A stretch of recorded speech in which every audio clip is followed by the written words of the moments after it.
What is going on, guys? It's your boy GS, and welcome back for another Madden 13 Online ranked match. And today, we are going to use the Washington Redskins going up against the Tampa Bay Buccaneers, against a very, very good opponent. This turns out to be one hell of a game.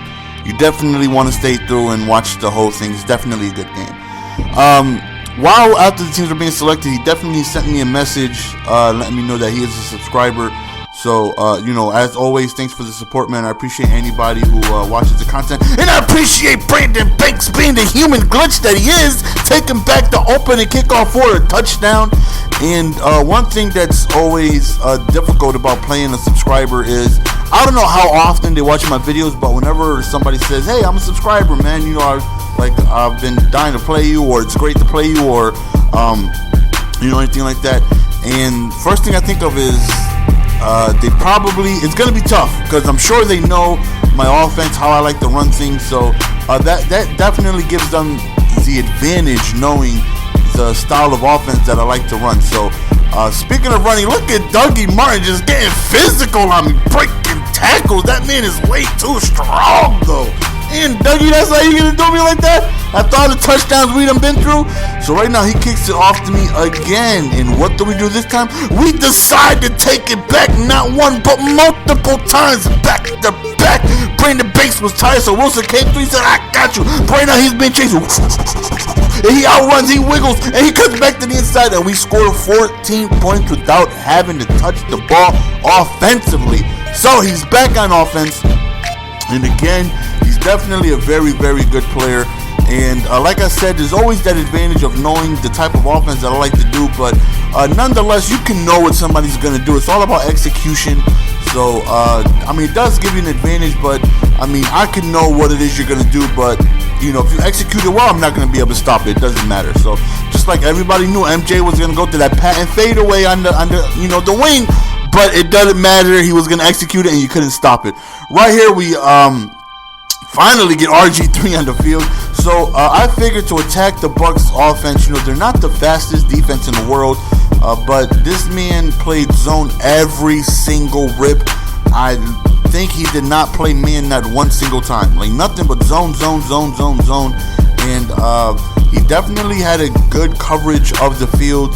Definitely helps, with their type of defense, because they're very slow. I was looking to take advantage of the speed that I have over them.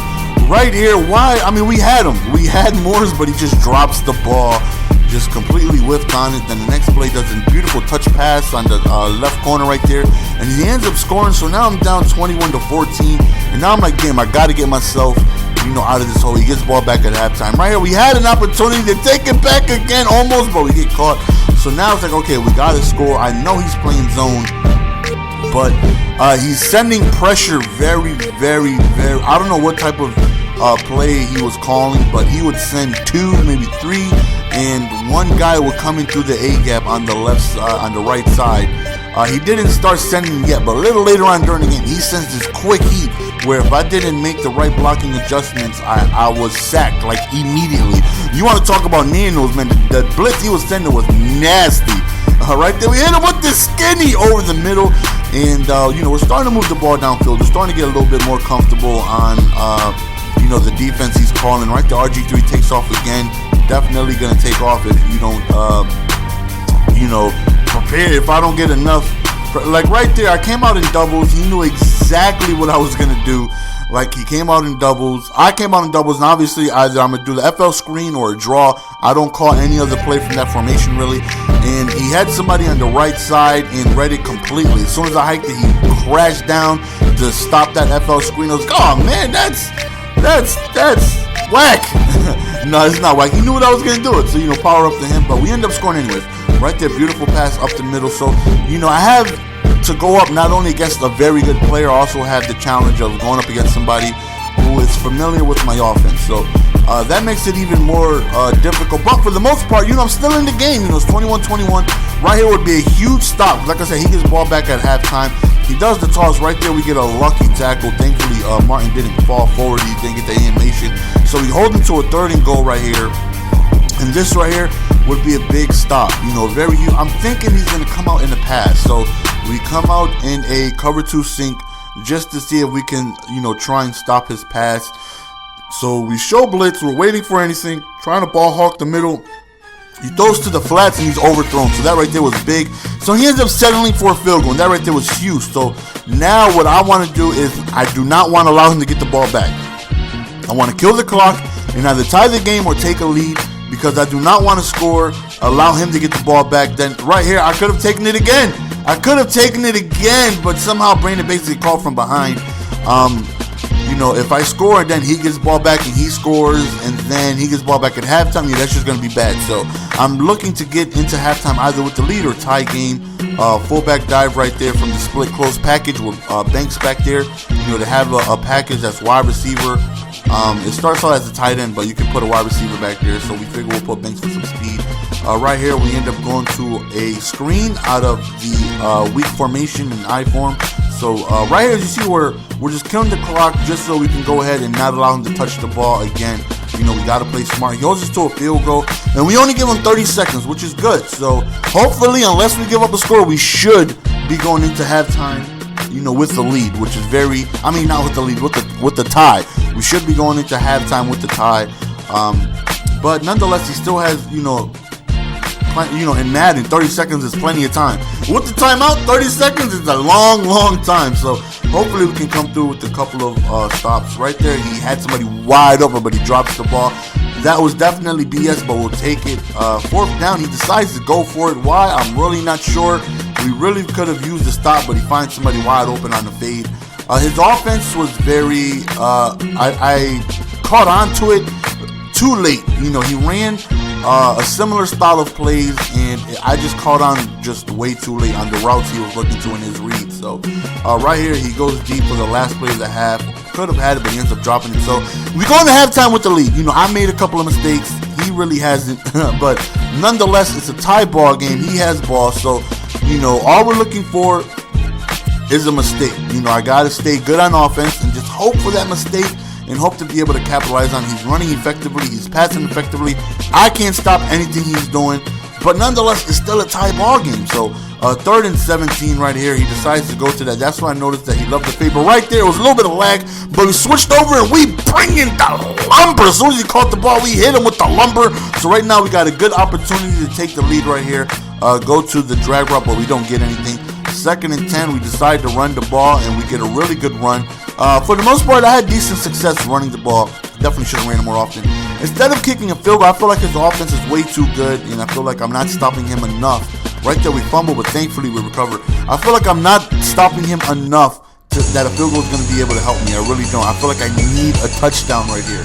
So 2nd and 10, nobody's open. We decide to take off with RG3, but we don't get anything. 3rd and 10, this is where I feel like knowing me, my offense. I went to an out route one time before. I went to that formation one time before. He knew exactly where it was I was going. Unless he just happened to take a chance, but he knew for sure. I came out in that 4 wide receiver set.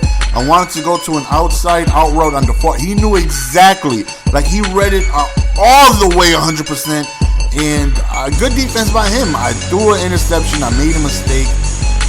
Then he decides to teabag me right there, but he ends up dropping it. But he ends up going back to it and catches it. Vincent Jackson is just a monster. He's so damn tall. I definitely don't have anybody, that tall enough that can go up there and hang with him. So he scores a touchdown. It's 31-24, and now we're like, okay. We just gotta stay relaxed, man. Make the right reads. Even if he has an advantage on knowing what it is I like to do on offense, as long as I execute, I'm gonna be okay. So all I gotta do is just, stay relaxed, make my good reads, and move the ball up and down the field. I definitely have a very, very good offense on the field. So, all I gotta do is just, make my right reads and just relax. Just calm down, look for who's open. Right there, nobody's open. Oh, thankfully RG3 holds on to that because he took a murder shot. Just took a damn shoulder to the chest. Right here, the defense he was calling, I continued to call no huddle, and he was leaving that middle completely Kim K legs wide open for RG3. So of course I'm gonna take advantage of that. We go to the screen right here, but he definitely made a good read on that. Right here, we take off for RG3 again. If he keeps giving it to me, I'm gonna take it. Right there, he decides to spy, but you guys know the spy is broken this year. It's so easy to break. So 1st and 10, we go really quickly to the right to Morgan, and we get a handful of yards right here. So, we're moving the ball effectively. I like what we're doing on offense. A very good run right there on Morris. So I feel confident that I'm going to be able to score this drive. But it's like, what about defensively, though? What am I going to do defensively to stop this kid? I cannot stop him. Right there on the 1 yard line, we fumble. And I rage level 100. I can't believe that happened. I can't get no BS to go against him. And it finally happens. Look at deflection on the back end. Hall ends up catching it and scoring the touchdown. I mean, hey, that's just payback. If you want to say that's BS, so was that fumble on the 1 yard line. I mean, come on. So right now it's the tie ball game. Brand new ball game again. All I need is a mistake to happen. I don't even feel like the interception was a mistake on his part. I feel like it was just payback. We drop a user pick, and then the next play, another dropped interception. You've got to be kidding me. I baited him so well on that first play, and we dropped an interception. I felt like I'm going to lose this game. When things like that happen, you don't feel like you're going to win.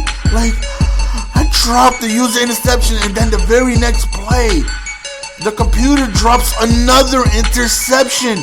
And I'm like, oh my God, you've got to be kidding me. That hurt. That hurt so bad. Hopefully it doesn't go against me enough where I lose this game. I felt like that. Oh my God, I dropped 2 interceptions, man. That was huge. But nonetheless, man, we got to make something happen. And he scores a touchdown right over the middle to the tight end. So now I have to score again. It's 31-38, and I'm like, come on, man, I can do this. Even though I dropped 2 interceptions. But nonetheless, man, that's forgotten with. It's all about this drive right here. I decided to run the ball. Got caught up a little bit on my own lineman, 2nd and 7. So, again, we're trying to take off for RG3. He's sending, it's like a 2-man blitz right there. We hit him with the skin. It's like a 2-man blitz on the right side where that guy comes straight through if I didn't make, the blocking adjustments. That blitz was nasty. As soon as I hiked it, he comes screaming through. So it's definitely a really, really good blitz. It's the first time I've seen it where if you pay attention to it, he kind of swims his. I don't know. It's a nasty blitz, man. Right here, 4th and long. We can definitely use this. We're looking. We got Banks, but we don't get an animation. We felt like he was open. Then we just move forward because we do end up getting the ball back. We do end up holding him to a punt. Right here, but he gets a couple of first downs and it kills the clock. Start wasting my timeouts right here. There's not much time left. On 4th and long, he doesn't even go for a punt. He decides to go for it and we stop him. So right now, we got a ball at about midfield, 31-38. There's really no time left, and then there goes that blitz. He comes screaming through, man. Good blitz by him. I wasn't expecting it that time. Now it's 2nd forever. I just kind of toss anything up and hope for the best, and he picks me off. And we end up losing the game, man. Very good played game by my opponent. He played straight up, man. No BS. He played fair. Definitely love when I play up against somebody who plays fair. And it was a good game. He was a level 13, and we end up losing. My God. I felt like if I caught that user interception, I felt like the momentum would have been changed. I felt like I would have gotten the lead. Nonetheless, man, we couldn't come through when we needed to. That's the end of the game, guys. Hope you guys enjoyed. It's your boy GS. We're out. Peace.